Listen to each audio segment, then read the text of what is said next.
पंजाब में विधानसभा चुनाव से पहले सियासी समीकरण बदलने लगे हैं। कृषि कानूनों के मुद्दे पर बीजेपी का साथ छोड़ने वाला अकाली दल अब बीएसपी के साथ मिलकर चुनाव लड़ेगा। लेकिन सबसे बड़ा सवाल यही है कि अकाली दल और बीएसपी का ये साथ पंजाब में कैप्टन अमरिंदर सिंह के मजबूत हाथ को कितनी चुनौती दे पाएगा।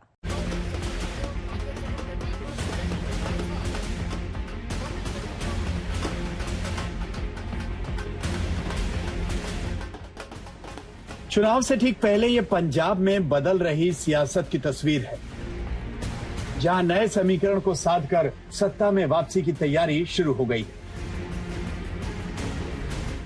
कांग्रेस सरकार को हराने की कवायद में अकाली दल और बीएसपी एक दूसरे के साथ आ गए।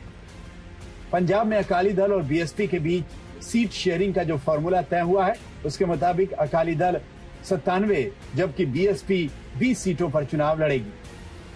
गुरुओं की धरती पर इस नए गठजोड़ के केंद्र में है दलित वोटर, जिसे लुभाने के लिए हर एक पार्टी अभी से जुटी है। पंजाब में विधानसभा चुनावों की बिसात बिछनी शुरू हो गई है और सभी राजनीतिक दलों ने पंजाब के सबसे बड़े वोट बैंक दलितों को लुभाने के प्रयास शुरू कर दिए हैं। अकाली दल ने बहुजन समाज पार्टी के साथ गठबंधन किया है तो भारतीय जनता पार्टी ने दलित मुख्यमंत्री बनाने की मांग की है।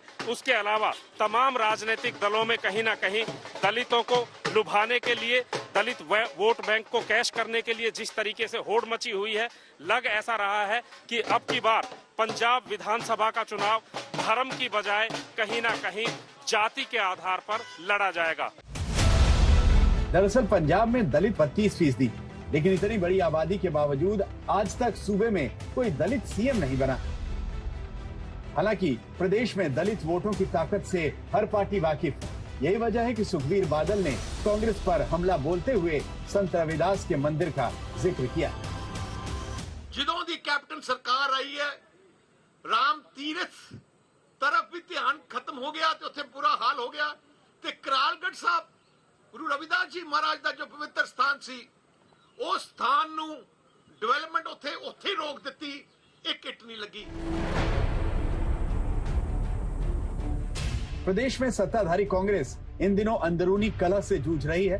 कैप्टन के खिलाफ बगावत भले ही थमी हुई हो, लेकिन पार्टी में अभी सब कुछ सामान्य नहीं। इस मौके का फायदा उठाकर बीएसपी एक बार फिर पंजाब में अपनी पकड़ मजबूत करना चाहती है और इस समझौते को ऐतिहासिक बता रही है।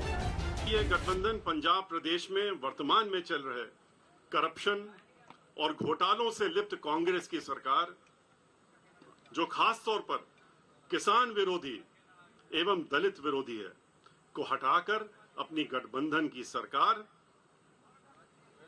श्री सुखबीर सिंह बादल जी के नेतृत्व में बनाकर इस प्रदेश के सभी किसानों, दलितों,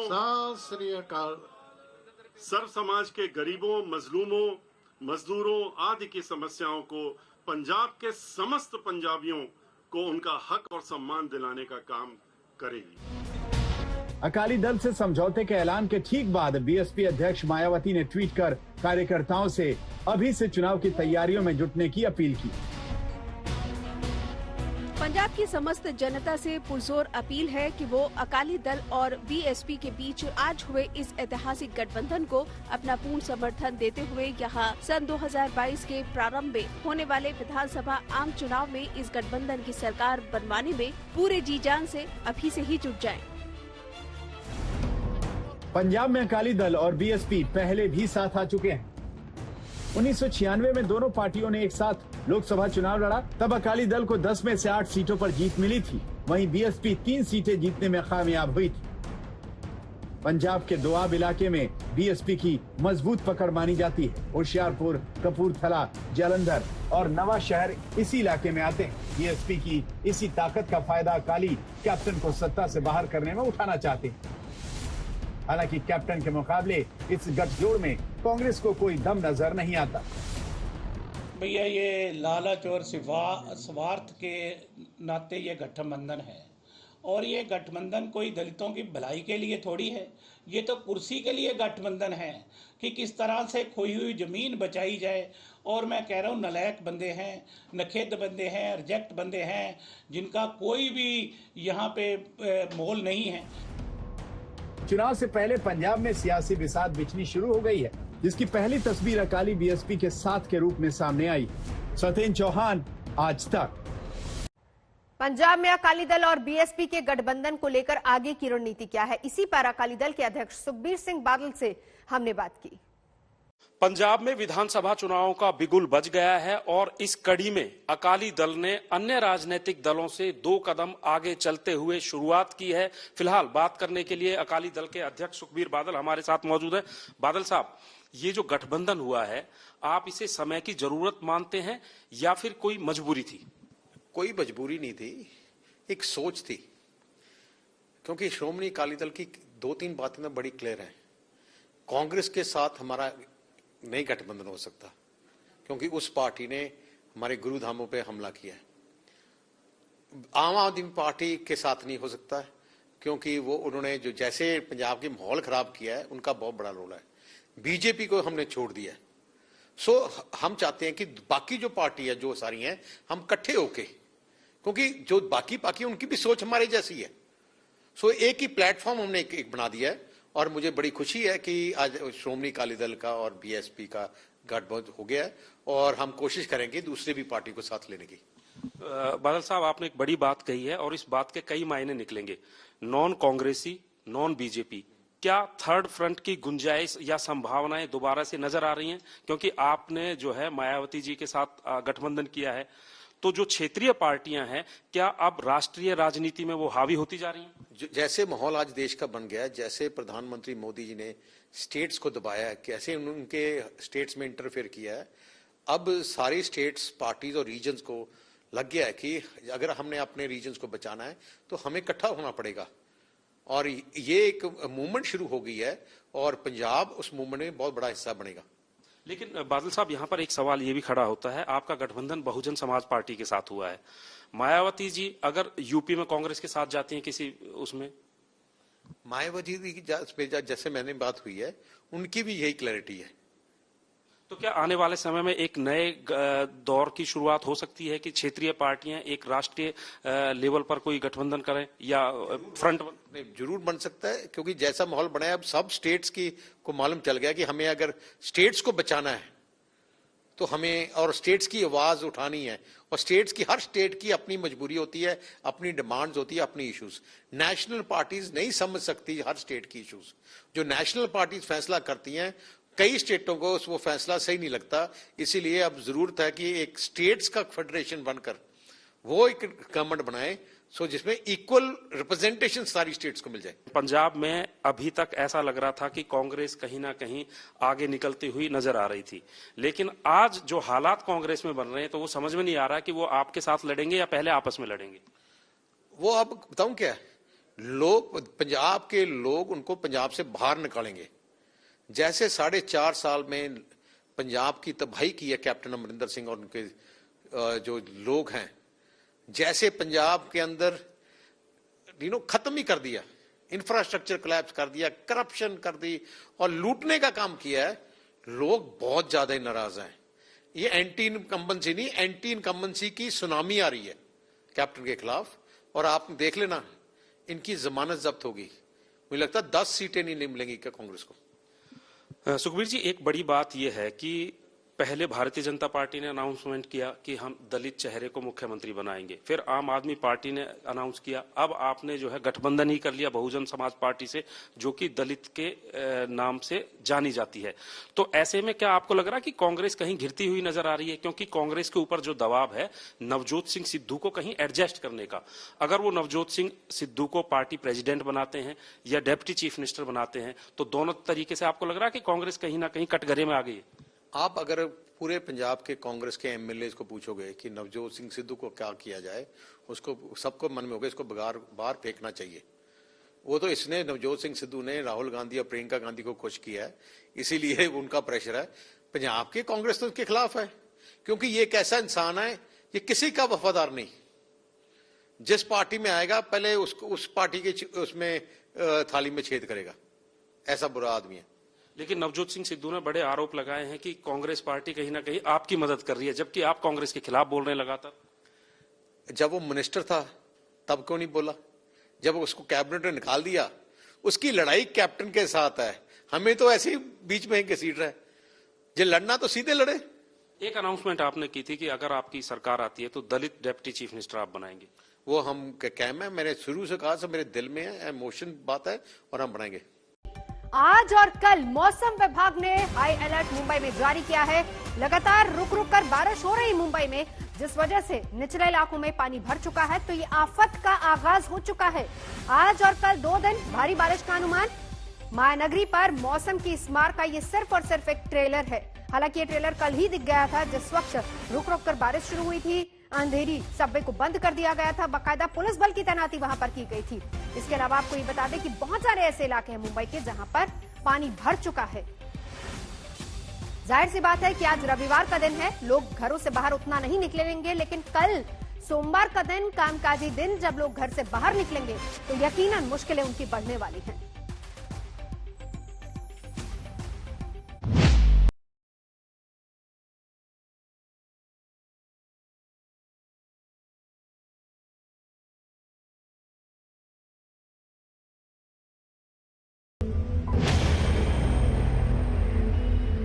मॉनसून की दस्तक हुई और मुंबई पर आफत का आगाज हो गया। बादल बरसे तो मुंबई वालों पर मुसीबत की बरसात शुरू हो गई।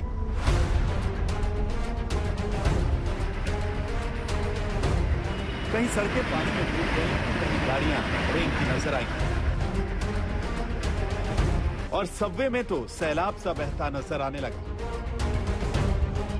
शुक्रवार रात से मुंबई में मॉनसूनी बारिश ने फिर रफ्तार पकड़ी तो लगा कि जैसे दौड़ते भागते शहर की रफ्तार पर मौसम ने ब्रेक लगाना शुरू कर दिया है। मुंबई में लोग मॉनसून के ऐसे आगाज से भी परेशान हो गए हैं, क्योंकि रुक रुक कर हो रही तेज बारिश से कई इलाकों में पानी भर गया है। बारिश से सबसे ज्यादा मुश्किल मुंबई के निचले इलाकों में हो रही है। सबवे पानी में डूब गए हैं, लिहाजा रास्तों पर आवाजाही रोकनी पड़ी है। शनिवार सुबह से ही मुंबई और इसके आसपास के इलाके में तेज बारिश हो रही है, जिसके चलते जगह जगह जल जमाव की स्थिति उत्पन्न हो गई है। इस वक्त हम मौजूद हैं मुंबई के अंधेरी सबवे के पास, जहां पर तेज बारिश के बाद अंधेरी सबवे जो है पूरा भर गया है।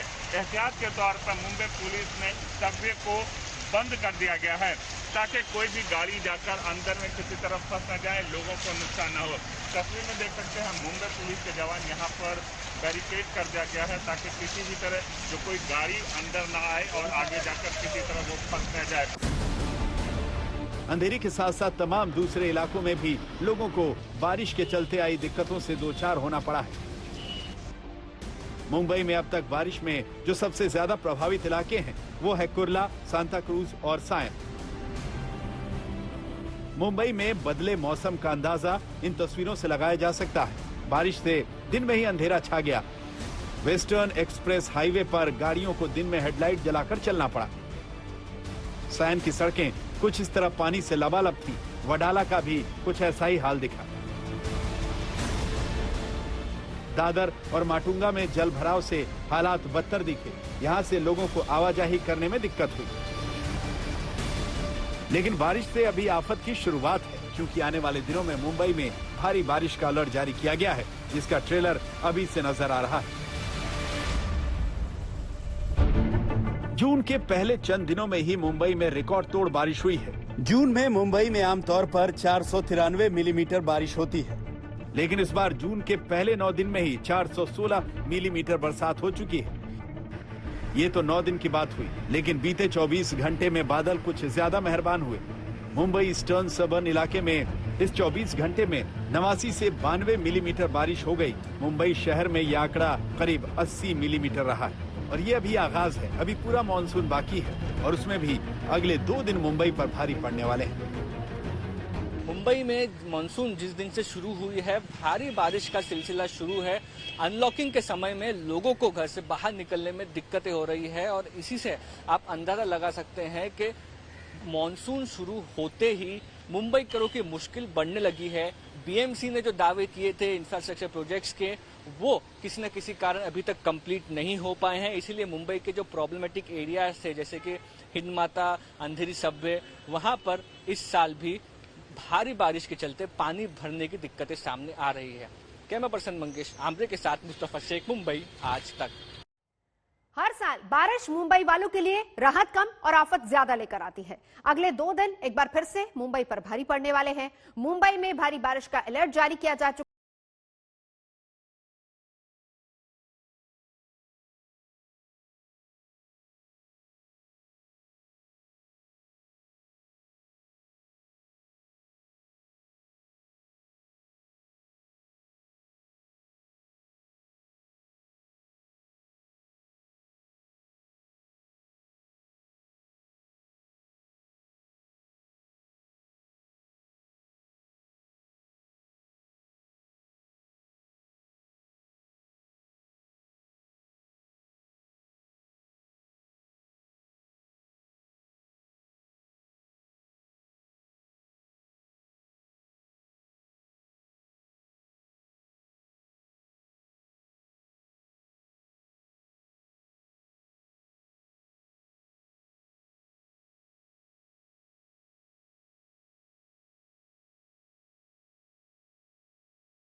बारिश बड़ी आफत साबित हो सकती है।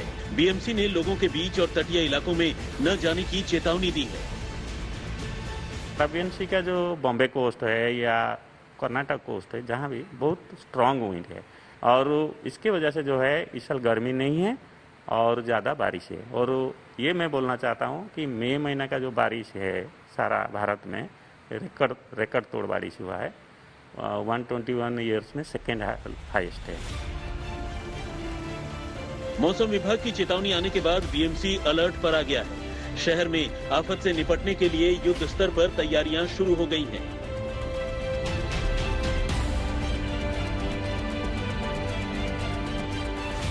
मुंबई में आने वाले 2 दिनों में एक्सट्रीम हैवी रेनफॉल का अंदेशा मौसम विभाग ने दिया है, जिसके चलते बीएमसी ने कई तैयारियां की है। पहले तो जो एनडीआरएफ की टीम है वो मीठी नदी और आसपास के इलाकों के पास स्टैंड बाय पर रखी गई है कि हो सकता है नदी का लेवल बढ़ने से लोगों को इवैक्यूएशन करने की नौबत आए।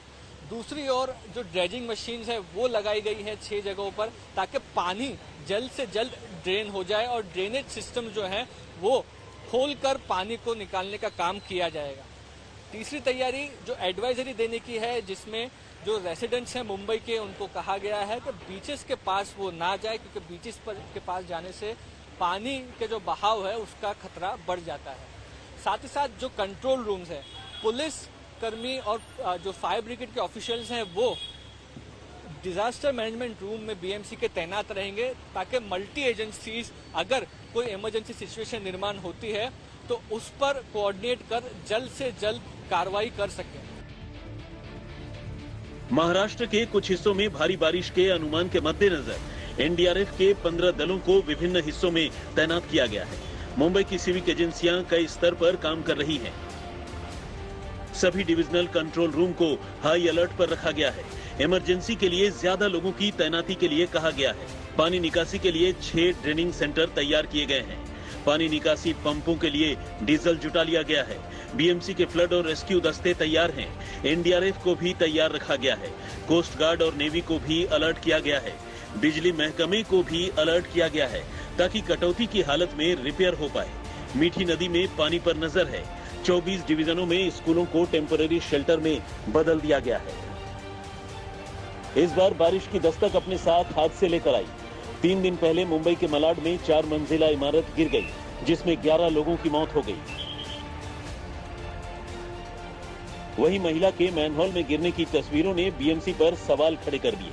अब बीएमसी मुंबई के मैनहोल को दुरुस्त करने में जुटी हुई है। इस घटना के बाद आखिरकार बीएमसी नींद से जागी है और वो यहाँ पर आके सारे जो मैनहोल्स है उसे बदल रही है। अब ये जो मैनहोल्स है वो अच्छे क्वालिटी के हैं और इनका ये कहना है कि भारी बारिश में ये बाहर नहीं निकलेंगे। लेकिन सबसे बड़ा सवाल यही है कि हजारों करोड़ का बजट होता है बीएमसी का। हर साल मुंबई करों को यही तकलीफ झेलनी पड़ती है। क्यों ना वक्त के पहले ऐसे इंतजाम किए जाए जिससे कई लोगों की जान भी बच सकती है।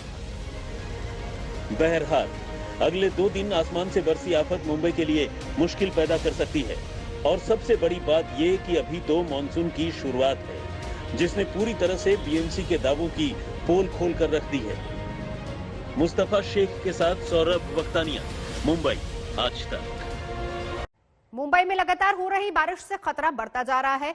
पवई लेक ओवरफ्लो हो चुकी है। लेक का पानी तेजी से रिहायशी इलाकों की तरफ बढ़ रहा है, जिससे आसपास के इलाकों में रहने वाले लोगों पर खतरा मंडरा रहा है।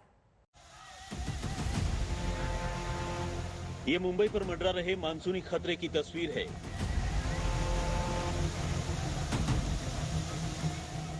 ये मुंबई की ओर बढ़ते सैलाब का शोर है।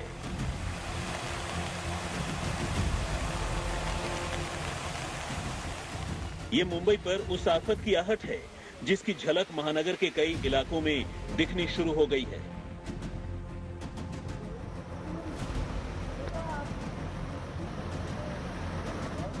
तेज बारिश के चलते मुंबई की पवई लेक पूरी तरह से लबालब हो चुकी है और अब इस लेक का पानी अपनी सरहदों को पार कर शहर की ओर बढ़ने लगा है।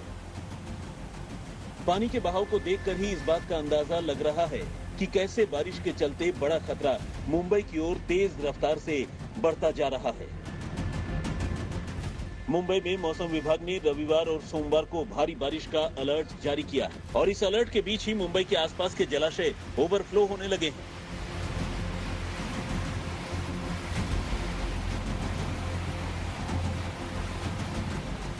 कुर्ला से होकर गुजरने वाले मीठी नदी के आसपास का हाल देखिए। मीठी नदी का पानी सड़कों तक पहुंच गया है। कुछ जगहों पर तो अभी से ही लोग घुटनों पर पानी के बीच से गुजरकर कहीं आ जा पा रहे हैं। मुंबई में करीब करीब हर बारिश में मीठी नदी के आसपास के इलाके के लोगों को इसी तरह की मुसीबत झेलनी पड़ती है और इस बार मॉनसून की शुरुआत के साथ लोगों पर संकट शुरू हो गया है। मीठी नदी के ये जो है नाला, इस नाले की वजह से दर साल पानी भर जाता है। साफ सफाई होती है। अभी की कॉर्पोरेटर इतनी अच्छी कॉर्पोरेट है, हर किसी भी कारण में वो रोड पे उतरते हैं, साथ में ही रहते हैं। उसके बावजूद किसी कारण सर यहाँ पे पानी तुरंत भर जाता है। आज सुबह भी 2 घंटा बारिश गिरा, उसमें भी पानी भर गया। नुकसान होता है रोज कि बार बार बारिश में पानी भरता है। वो तो अभी उनके हाथ में तो है नहीं। उनका काम है वो बीएमसी के कर्मचारी को लगा के अपना साफ सफाई करवा लेते हैं और मेरे हिसाब से साल भर में 10 बार ये नाला साफ हुआ है, लेकिन फिर भी पानी भर रहा है। शुक्रवार देर रात से ही मॉनसून ने मुंबई में लोगों पर सितम ढाना शुरू कर दिया है। जिस तरह से जून के महीने में मुंबई में बारिश नए रिकॉर्ड बना रही है, उससे साफ है कि आने वाले 2 दिन मुंबई के लोगों पर भारी पड़ सकते हैं। मुस्तफा शेख के साथ सौरभ वक्तानिया, मुंबई, आज तक।